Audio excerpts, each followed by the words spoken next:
Hong Kong announced plans on Tuesday for a new law that would expand its national security powers.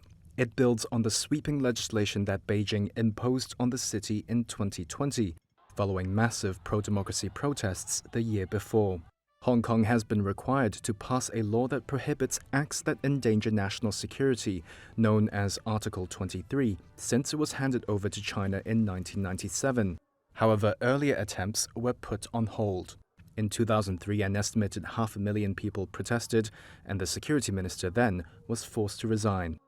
Why now? We can't wait. Officials, including the city's leader, Chief Executive John Lee, who was sanctioned by the US, on Tuesday explained why they want to enact Article 23, quote, as soon as possible. We still have to watch out for potential sabotage, undercurrents that try to create troubles, particularly some of the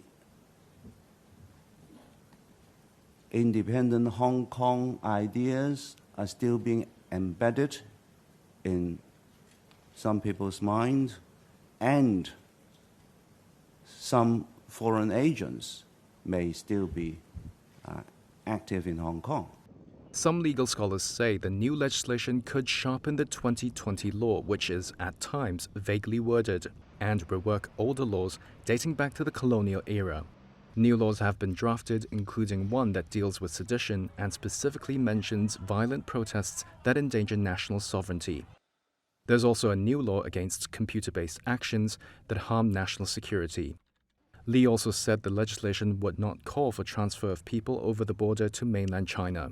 The law we are legislating will have no element at all about sending any arrested persons in Hong Kong to the mainland. Lee said that the security legislation will respect people's and organizations' rights and freedoms and meet international standards. He has made it a policy goal to bring the shelved Article 23 back by this year. When people see that this law will bring security and also stability, they will love it. Lee's policy focus, he announced last year, was stimulating the city's economy when the local stock market had struggled and as some families have sold flats and moved abroad.